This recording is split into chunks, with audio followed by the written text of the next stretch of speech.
The Salt Air Strangers, Chapter 1, The End of the Season. The house was known as the Gull's Reach. It sat on a finger of land in Wellfleet that the Atlantic was slowly reclaiming, inch by salty inch. Marcus's family had owned it for 60 years, but this was the first year he'd been tasked with winterizing it alone. By 4 p.m., the sun was a pale, sickly coin slipping behind the dunes. Marcus had spent the day draining the pipes and covering the furniture in heavy canvas sheets. The house looked like a collection of ghosts, white-draped chairs and sofas huddling together in the dim light. The first inconsistency: Marcus was in the kitchen, brewing a final pot of coffee before the long drive back to Boston. He reached for his phone on the butcher block island. It wasn't there. He frowned, checking his pockets. Nothing. He walked into the living room, his footsteps echoing on the hardwood. He found the phone sitting upright on the mantel of the fireplace. I didn't put it there, he thought. The thought was small, a tiny seed of unease. Maybe I was distracted. He grabbed the phone. The screen was wet. Not spilled water wet, but coated in a thin, viscous film that smelled of brine and old copper. He wiped it on his jeans, his heart beginning a slow, heavy throb in his chest. The Polaroid. As he turned to head back to the kitchen, he saw it. A single Polaroid photo, lying face down on the rug. He picked it up. The chemicals were still damp, the image still developing. As he watched, the colors bled into focus. It was a shot of the living room, taken from the perspective of the darkened hallway leading to the cellar. In the center of the photo was Marcus. He was standing with his back to the camera, looking at the fireplace. The timestamp at the bottom read, 4:12 p.m. He looked at his watch. It was 4:13 p.m. The sound in the walls. Marcus didn't scream. The air in the house suddenly felt too thick for screaming. It felt like breathing through wet wool. Scritch, scritch, scritch. It wasn't coming from behind the walls. It was coming from under the floorboards. A sound like wet leather being dragged over stone. It moved from the hallway toward the kitchen, following the path he had just walked. He retreated toward the front door, his hand fumbling for the heavy brass deadbolt. But as he reached for it, the door shuddered. Not a knock, a pressure. Something was leaning against the door from the outside. The wood groaned under a massive, heavy weight. Then came the voice. Marcus, it chirped. The tone was exactly like his sister's, but the cadence was wrong. It sounded like someone who had learned English by listening to a skipping record. Marcus, the tide is high, let us in. The water is so very cold. The perimeter. He backed away from the door, moving toward the bay window that looked out over the cliffside. The fog had arrived, a wall of white so dense it pressed against the glass like a physical hand. He saw them then, shadows in the mist. They were tall, too tall, with limbs that seemed to have too many joints. They weren't moving toward the house. They were simply standing in a circle around it, 20 feet back. They were waiting. The house gave a violent lurch. A sharp crack echoed from the foundation. The cliff was failing. The creatures weren't there to kill him. They were there to ensure he stayed inside while the house slid into the crushing black Atlantic. The Salt Air Strangers, Chapter 2, A Cellar Staircase. The lurch of the house sent Marcus stumbling into the kitchen counter. A stack of ceramic plates slid off the drying rack, shattering against the floor like bone.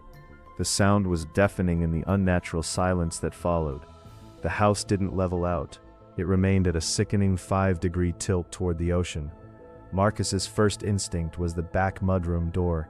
He scrambled over the broken porcelain, his boots crunching, and threw his weight against the exit. It wouldn't budge. He peered through the small, diamond-paned window. It wasn't locked. It was blocked. One of the things was standing directly flush against the glass. It wasn't skin he saw through the pane. It was a pale, bloated gray surface, pebbled like a shark's hide and encrusted with living barnacles. There was no face, just a wet, rhythmic pulsing of the creature's side as it breathed the fog. The only way down. The cellar, Marcus whispered, his voice cracking. The cellar of the Gull's Reach was carved into the granite of the cliff. It was the only part of the house anchored to the bedrock. If the wooden frame of the house slid, the cellar might remain, a stone pocket in the earth. It was a desperate hope, but the alternative was a 300-foot drop into a churning graveyard of surf and jagged rocks. He ran to the cellar door in the hallway. As he grabbed the handle, he felt a vibration. Click, click, click. The sound was coming from the other side of the wood. It was the sound of 1,000 tiny legs, crabs, or something like them, scurrying up the stairs. He pulled the door open anyway. He had no choice. The cellar wasn't empty. The floor was gone, replaced by 3 feet of black seawater that had surged up through the drainage pipes or through new cracks in the foundation. The water was dark and oily, swirling with debris. Floating in the middle of the room was his grandfather's old wooden trunk, bobbing like a coffin. But it was what was clinging to the walls that made Marcus's heart seize. Hundreds of pale, translucent crabs, each the size of a dinner plate, were carpet-bombing the stone walls. They weren't just moving, they were stripping the insulation off the wires, their mandibles snapping with mechanical precision. They were systematically cutting the house's connection to the outside world. The mimicry. From the darkness at the bottom of the stairs, the voice came again. This time it didn't sound like his sister. It sounded like him. "I'm scared, Marcus," the voice said from the dark water. It was his own inflection, his own terrified tremor. "There's something in the water with me. Help me down." Marcus shone the light toward the sound. The beam hit the floating trunk. Behind it, a head broke the surface. It looked like a human face, but the skin was translucent, showing the dark, pulsing veins beneath. The eyes were too large, entirely black, reflecting the flashlight beam like twin obsidian mirrors.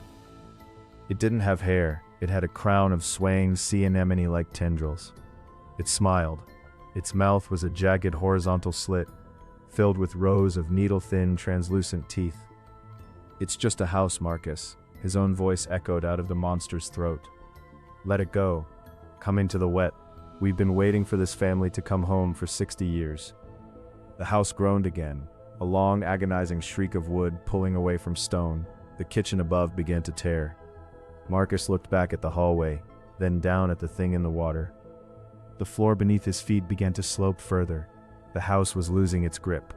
The Salt Air Strangers, Chapter 3, The Breaking Point. The sound of the house tearing was unlike anything Marcus had ever heard. It wasn't a snap.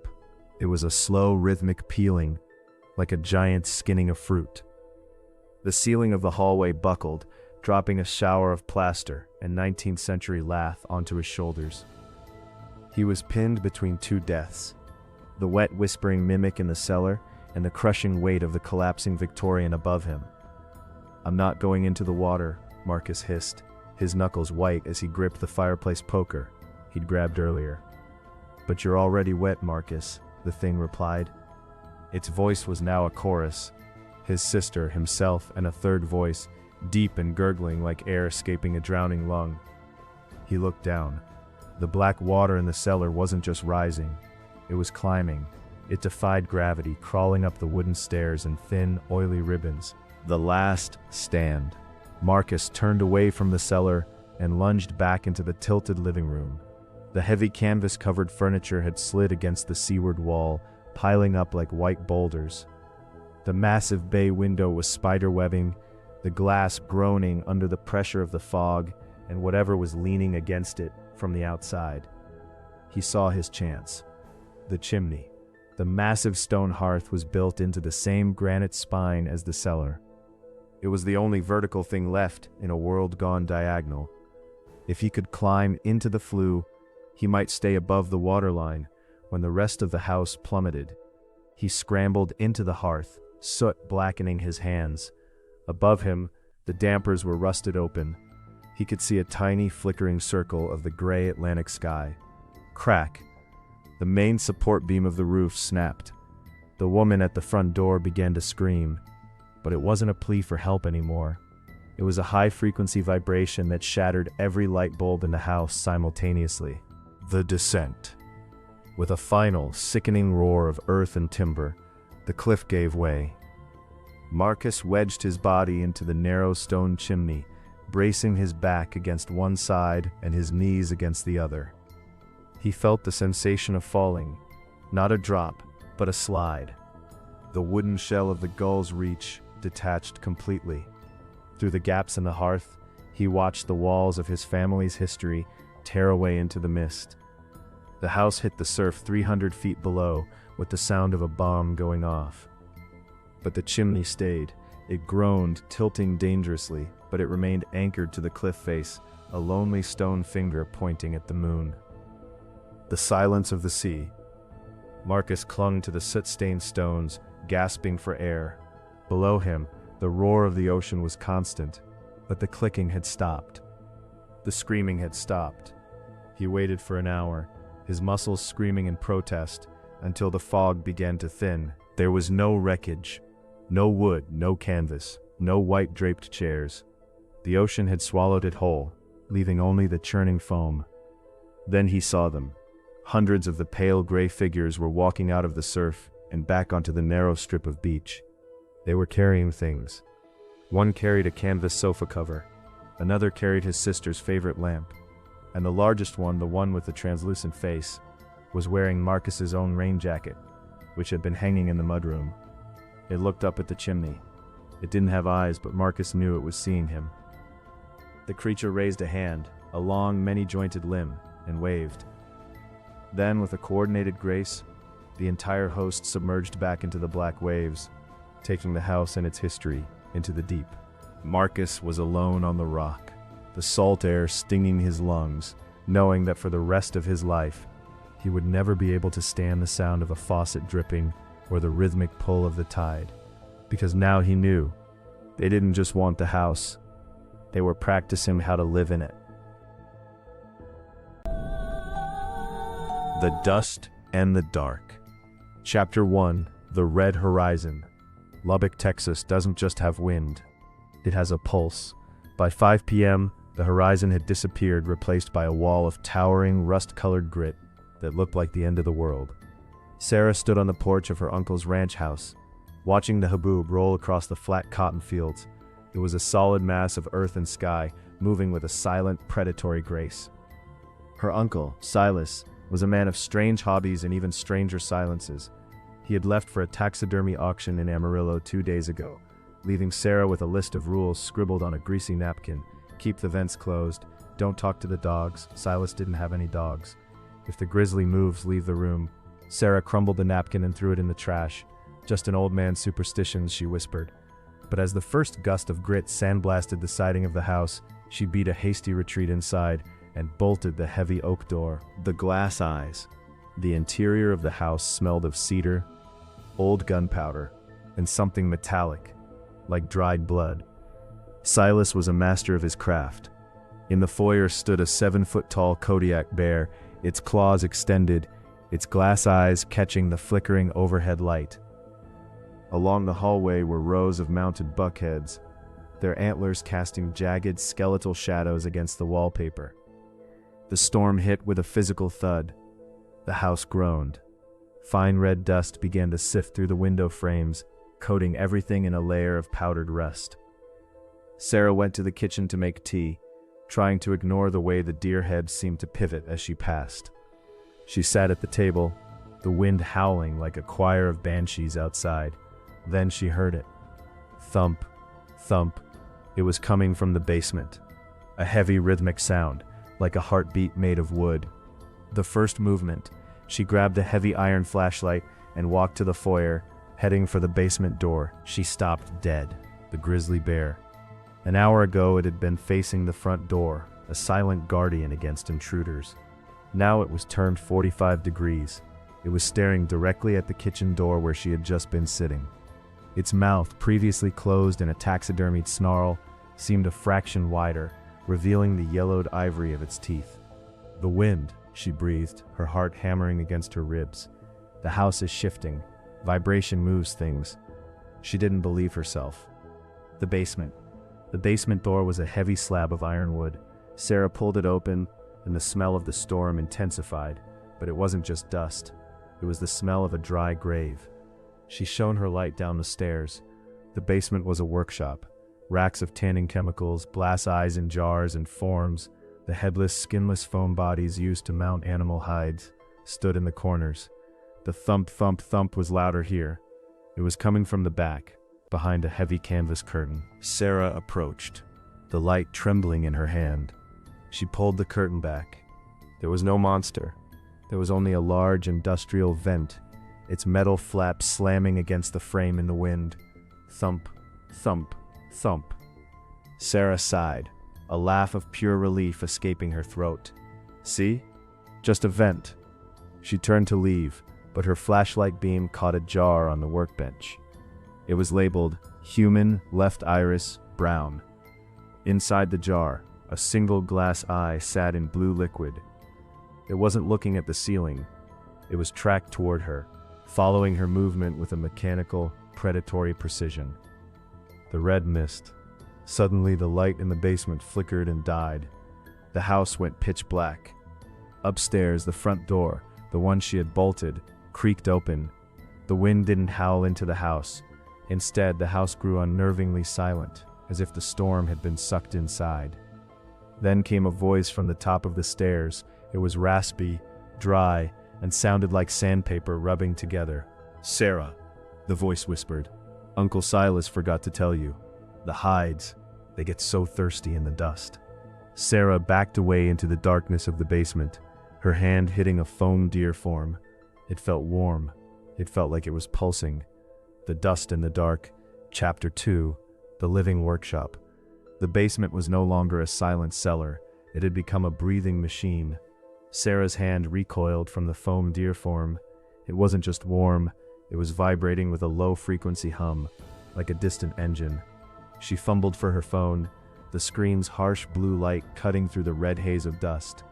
The signal bar was a hollow X. The storm had swallowed the towers. By the glow of the screen, she saw the workshop transformed. The rows of glass eyes in their jars were no longer static. They were all turned upward, staring through the floorboards at the rooms above. The human eye she had seen earlier was pressed against the glass of its jar. The pupil dilated to a pinprick. The hide room. A wet, sliding sound came from the corner of the basement, where Silas kept the raw hides. Sarah swung her phone light toward the sound. The pelts, coyote, bobcat, and mountain lion, were draped over wooden sawhorses. But they were no longer draped. They were pooling. The skins were sliding off the wood like melting wax, flowing toward the center of the room. They knitted together, fur overlapping fur, bone-white foam forms rising from the floor to meet them. "Sarah," the dry voice called again from the top of the stairs. It wasn't just a voice anymore. It was accompanied by the heavy, rhythmic thud-clack of claws on hardwood. The grizzly was coming down, the tool of the trade. Sarah knew she couldn't stay in the basement. It was a factory of nightmares. She scrambled to Silas's workbench, her hands frantic among the rusted pliers and curved needles. She found a long-handled flensing knife, a wicked, razor-sharp tool used for stripping skin from muscle. It felt heavy and cold, a piece of reality in a world that was turning into a fever dream. As she grabbed the knife, a hand, or something shaped like a hand, reached out from under the workbench. It was covered in the coarse, golden-brown fur of a cougar, but the fingers were too long, ending in the black, blunt nails of a man. Sarah shrieked, swinging the flensing knife. The blade bit into the furred arm, but instead of blood, a stream of fine, hot Texas sand poured out of the wound. The creature didn't recoil. It hissed, a sound like a punctured tire. The ascent, she bolted for the stairs. The grizzly bear was already halfway down, its massive bulk filling the narrow passage. Its glass eyes were glowing with a dull, internal amber light. It didn't move like a living bear. It moved like a puppet being jerked by invisible wires, its limbs snapping into place with sickening cracks. "Out of the way!" Sarah screamed, lunging forward. She didn't aim for the bear's chest. She aimed for the eyes. She drove the flensing knife into the left amber orb. The glass shattered, and a pressurized blast of dust exploded outward, blinding her.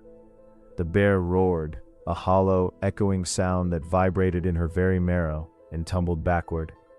Sarah didn't wait. She scrambled over the heaving furred mass, her lungs burning with the grit-filled air, and burst back into the foyer. The red sanctuary, the upstairs, was worse. The dust storm had breached the house. A thick red fog filled the hallways, and the wind was screaming through the vents Silas had told her to keep closed. Every mounted head on the wall was gone. Only the wooden plaques remained, looking like empty tombstones. The dogs Silas mentioned were in the living room. They weren't dogs. They were the coyote hides, inflated by the wind, their empty bellies whistling as the storm blew through them. They circled the sofa, their hollow legs clicking on the linoleum. Sarah backed toward the kitchen, the flensing knife held low. She realized then why the grizzly had moved. It wasn't trying to catch her. It was trying to keep her from seeing the kitchen window. Standing outside in the swirling red chaos of the haboob was a figure. It was Silas. He was perfectly still, his face pressed against the glass. But as the lightning flashed, Sarah saw the truth. Silas wasn't standing. He was hanging from a hook. And his eyes, his real brown eyes, were missing. The Dust and the Dark, Chapter 3, The Taxidermist's Secret. The sight of Silas hanging like a discarded coat broke the last of Sarah's denial. The man who had left for Amarillo hadn't been her uncle at all. It had been a masterwork of leather and stitchery. The figure outside swung gently in the gale, its empty sockets staring into the kitchen. Sarah realized with a jolt of horror that the jar in the basement, human, left iris, wasn't a spare cart. It was a trophy. A heavy thud sounded from the foyer. The blinded grizzly had righted itself. It began to force its way through the narrow kitchen doorway, the wooden frame splintering as the massive foam-filled shoulders squeezed through. "He wanted a set," the dry voice whispered. It wasn't coming from the bear, it was coming from the vents. Sarah looked up. The slatted metal covers were vibrating. Inside the ductwork, something was sliding, something long, thin, and devoid of bones. Silas hadn't just stuffed animals. He had been trying to stuff the wind itself, to give the howling Texas void a body. The salt and the stitch. Sarah backed away from the advancing bear, her heels hitting the cellar door she had just exited. She needed a way out, but the dogs, the hollowed-out coyotes, were scratching at the kitchen's exterior windows, their dry claws sounding like hail. She looked at the kitchen island. Amidst the dust was her uncle's recipe for tanning solution: salt, alum, and formaldehyde. If these things were held together by the storm and the hide, they were still subject to the laws of chemistry. She grabbed a 5-pound bag of rock salt from the pantry, used for the water softener, and ripped it open with the flensing knife. The grizzly lunged. Sarah didn't retreat. She threw a massive handful of salt directly into the open wound in the bear's chest where the knife had previously bitten. The effect was instantaneous. The salt acted like a desiccant, sucking the unnatural moisture to each. They shattered into piles of dust before they could reach her. The aftermath of wind outside died down as quickly as it had arrived. The red fog settled, coating the kitchen in a thick, silent blanket of rust. Sarah sat on the counter for hours, the flensing knife clutched in her white-knuckled grip. When the sun finally rose, the house was silent. The grizzly was nothing more than a heap of moth-eaten fur on the linoleum.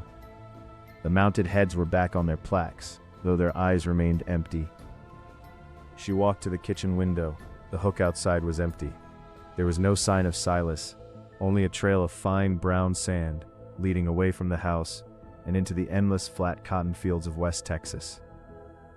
Sarah didn't call the police. She knew what they would find, or rather what they wouldn't. She walked out to her car, her boots crunching on the salt-crusted porch.